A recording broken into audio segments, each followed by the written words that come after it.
قم فانذر، خیز و بخا کے تشنئے بادئے زندگی فشاں۔ سچا رسول وہ ہے جس کے پاس نوع انسانی کے لیے کوئی پیغام ہو، وہ جس کی روح میں اس زمانے کے اہم مسائل حیات اضطرابی کیفیت پیدا کر دیں اور ان مسائل و مباحث کی اہمیت اسے دعوت اور پکار پر مجبور کر دے۔ Book reference Muhammad the man and his faith by Tor Andrae. اسی حقیقت کو علامہ اقبال نے اپنے خطبات میں ان الفاظ میں بیان کیا ہے۔ محمد عربی صلی اللہ علیہ وسلم فلک الافلاک کی بلندیوں پر پہنچ کر واپس تشریف لے آئے۔ خدا شاہد ہے کہ اگر میں اس مقام پر پہنچ جاتا تو کبھی واپس نہ آتا۔ یہ الفاظ ایک بہت بڑے مسلمان صوفی بزرگ حضرت عبد القدوس گنگوہی رحمۃ اللہ علیہ کے ہیں۔ تصوف کی لٹریچر میں ان جیسے اور الفاظ کا ملنا غالباً مشکل ہے جو ایک فقرے کے اندر شعور نبوت اور تصوف کے اس قدر لطیف نفسیاتی فرق کو اس طرح واضح کر دیں۔ ایک صوفی اپنے انفرادی تجربے کی تجردگاہ سے واپس آنا نہیں چاہتا، اور جب واپس آتا بھی ہے اس لیے کہ اسے واپس آنا پڑتا ہے تو اس کی یہ مراجعت نوع انسانی کے لیے کچھ معنی نہیں رکھتی۔ اس کے برعکس ایک نبی کی مراجعت تخلیقی ہوتی ہے۔ وہ آتا ہے کہ زمانے کے طوفان پر تسلط پا کر تاریخ کی قوتوں کو اپنے قابو میں لے آئے اور اس طرح مقاصد و مطامع کی ایک نئی دنیا تعمیر کر دے۔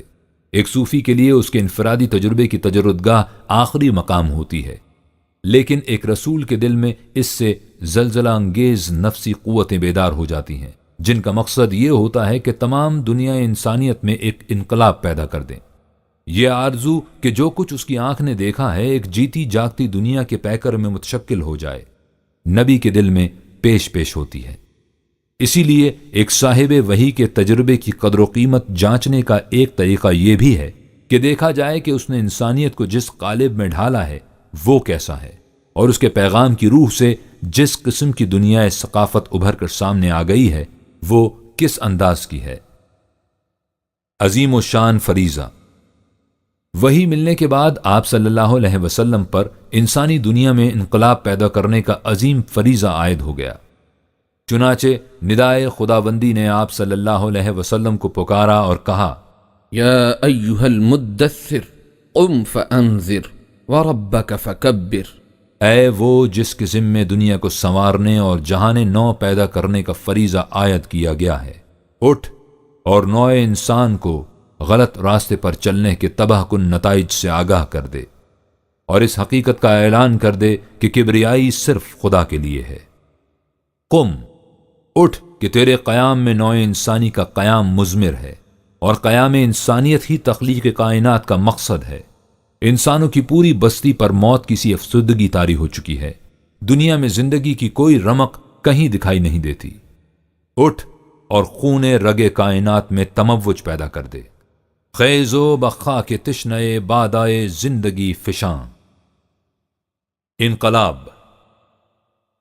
نظام عالم درہم برہم ہو چکا ہے۔ نوع انسان وحدت خلق کا بنیادی اصول بھلا کر رنگ، نسل، وطن اور زبان کی غیر فطری حدود و ثغور سے ٹکڑے ٹکڑے ہو چکی ہے، جس سے یہ دنیا انسانوں کی بستی کے بجائے خونخوار درندوں کا بھٹ بن چکی ہے۔ اٹھ اور انسانیت کا فراموش کردہ آئین پھر ان کی نگاہوں کے سامنے لیا۔ خیز و قانون اخوت ساز دے، جام صحبائے محبت باز دے۔ قبائل و شعوب اور اقوام و ملل ایک دوسرے کے خون کی پیاسی ہو رہی ہیں۔ یہ خاکدان ارضی جسے امن و سلامتی کی جنت بننا تھا، انسانی سبویت و بربریت کے ہاتھوں ہلاکت و بربادی کا شعلہ بار جہنم بن رہا ہے۔ اٹھ اور اس جہنم کی انسانیت سوز آتش فشانیوں کو اپنے عالمگیر صحاب اخوت و معدت کے ترشے سے برد و سلامتی کی جنت بنا دے۔ باز در عالم بیار ایام صلح، جنگ جویاں رابد پیغام صلح۔ ملوکیت اور سرمایہ پرستی کی ملعونہ مفاد پرستیوں نے انسانوں کی گردنوں میں اپنی چیرہ دستیوں کے اطواق اور سلاسل پہنا رکھے ہیں۔ احبار و رہبان کی انسان فروش برہمنیت نے خدا اور بندے کے درمیان آسمان بوس دیواریں حائل کر رکھی ہیں۔ ذرے کو خورشید سے کوئی نسبت نہیں رہی، عابد اور معبود میں کوئی تعلق باقی نہیں رہا۔ سنگ آستان حرم سجود اہل دنیا سے بیگانہ ہو چکا ہے۔ قلوب کے رشتے منقطع ہو گئے ہیں، تسبیح کا دھاگا ٹوٹ چکا ہے۔ اٹھ اور دنیا میں ان تمام طاغوتی قوتوں کو پامال کر کے انسان اور خدا اور بندے میں حقیقی تعلق پیدا کر دے۔ بعض این اوراق کا شیراز کن، بعض آئین محبت تازہ کن۔ اٹھ اور اس انقلاب آفری دعوت حق و صداقت سے کوہ و جبل اور دشت و صحرا کی فضا میں حیات انگیز تحرک پیدا کر دے، جس سے تمام نظام ہائے کہن کی بنیادیں ہل جائیں اور ان کی جگہ دنیا میں وہ نظام عدل و حریت قائم ہو جائے جس سے انسانیت کو اس فضائے بسیط میں اذن بال کشائی ملے اور وہ ارتقائی مراحل طے کرتی ہوئی اپنے معراج کبریٰ تک جا پہنچے، جہاں نمائندگان عالم ملکوت جنت سے نکالے ہوئے آدم کا استقبال اس پیغام تبریک و تہنیت سے کریں۔ وَتِلْكَ الْجَنَّةُ الَّتِي أُورِثْتُمُوهَا بِمَا كُنْتُمْ تَعْمَلُونَ، یہ وہ جنت ہے جس کا تمہیں تمہارے اعمال کے بدلے میں وارث قرار دیا گیا ہے۔ یہ تھا وہ انقلاب آفری پیغام جسے دنیا میں عام کرنے کا فریضہ آپ صلی اللہ علیہ وسلم پر عائد کیا گیا، وہ پیغام حریت آموز جس کی خصوصیت یہ ہے: زندگی رامی کند تفسیر نو، می دہد این خواب را تعبیر نو، بندہ از پاک شاید بند را، از خدا وندی رہا ید بندہ را، پخت ساز و فطرت ہر خام را، از حرم بیروں کند اسنام را۔ كذلك يحيي الله الموتى ويريكم آياته لعلكم تعقلون، اللہ اس طرح مردوں کو زندگی بخشتا اور تمہیں اپنی قدرت و حکمت کی نشانیاں دکھلاتا ہے تاکہ تم فہم و دانش سے کام لو۔ پہلی دعوت حیات بخش۔ ذمہ داریوں کی اس دنیا کو اپنے کندھوں پر اٹھائے حضور صلی اللہ علیہ وسلم نے اپنی قوم کو مخاطب کیا اور صفا کی پہاڑی پر چڑھ کر پکارا، یا صباحہ۔ عرب میں یہ لفظ اس وقت بولا جاتا ہے جب صبح کے وقت کوئی قبیلہ دوسرے قبیلے پر دفتن قتل و غارت گری کے لیے ٹوٹ پڑے۔ یہ لفظ سن کر تمام لوگ چونک اٹھے اور آپ صلی اللہ علیہ وسلم کے گرد جمع ہو گئے۔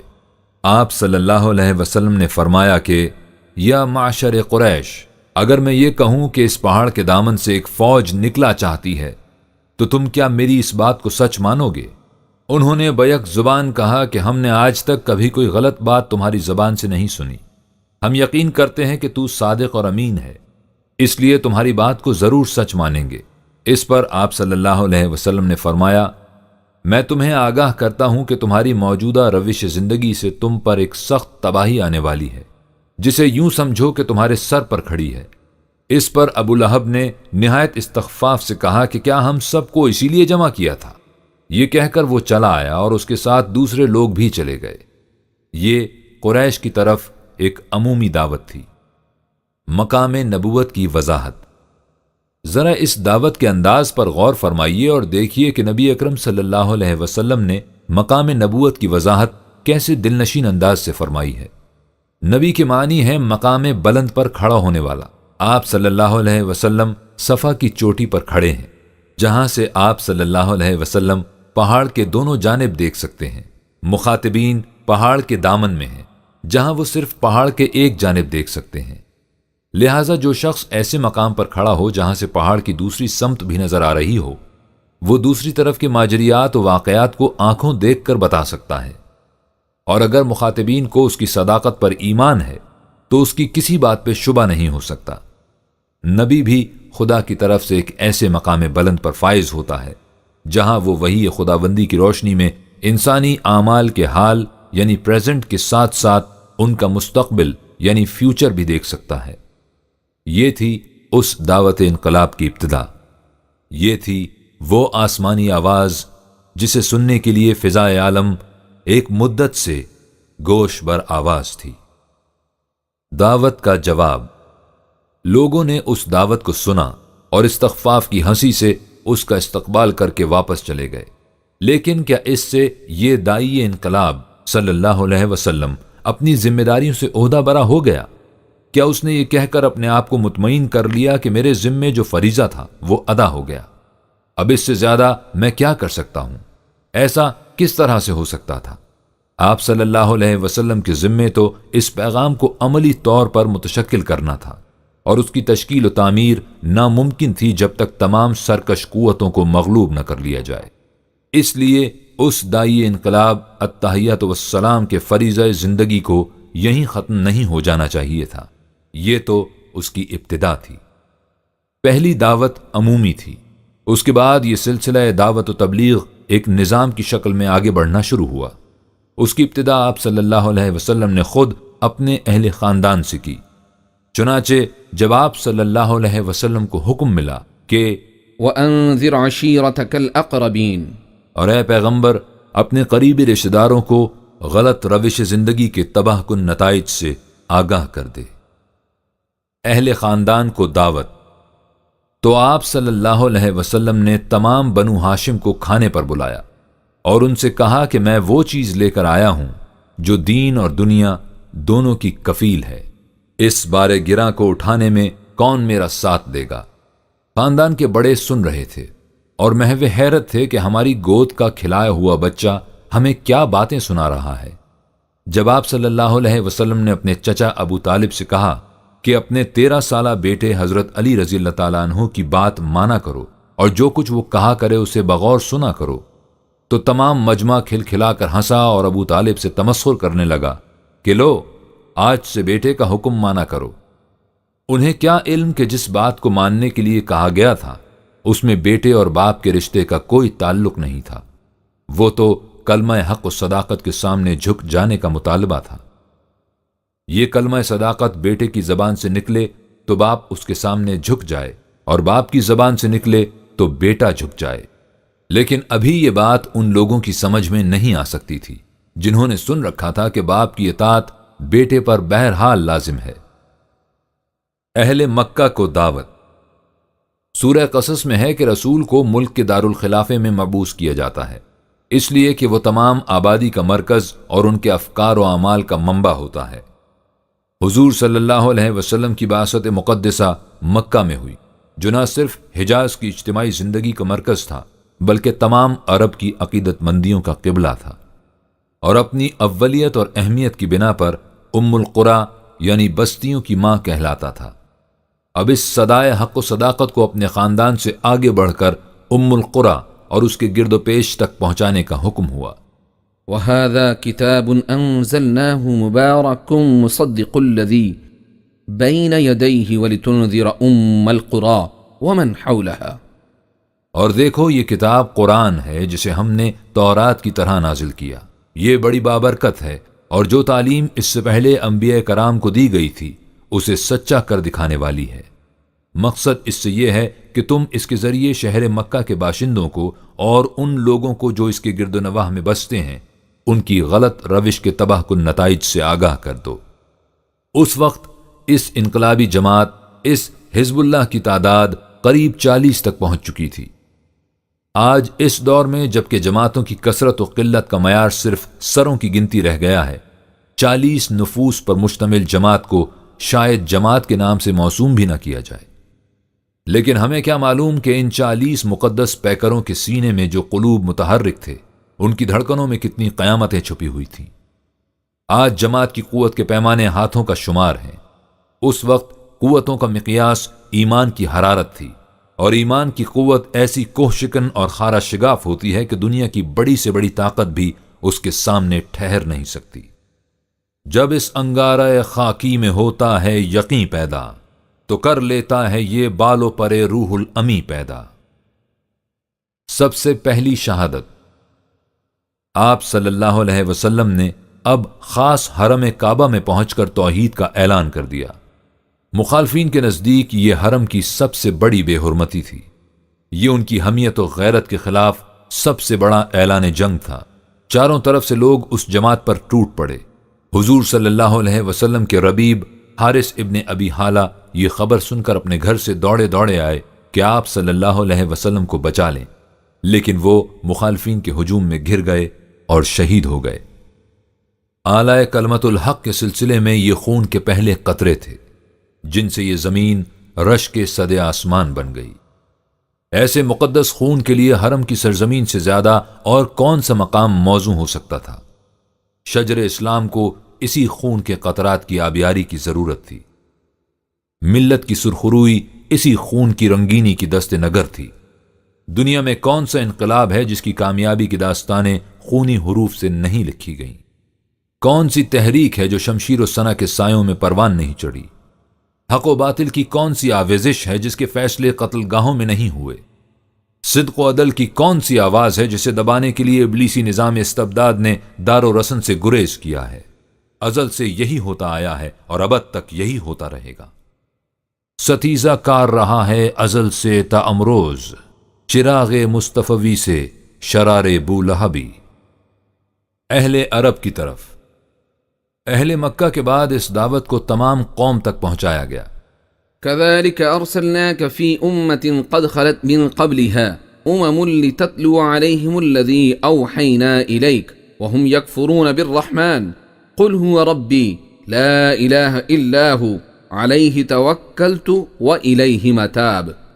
اور اے پیغمبر صلی اللہ علیہ وسلم، اسی طرح ہم نے تجھے ایک ایسی قوم کی طرف بھیجا جس سے پہلے بہت سی قومیں گزر چکی ہیں، اور اس لیے بھیجا ہے کہ جو تعلیم تمہیں بذریعہ وحی دی گئی ہے اسے ان کے سامنے پیش کر دو، تمام نوع انسانی کی طرف۔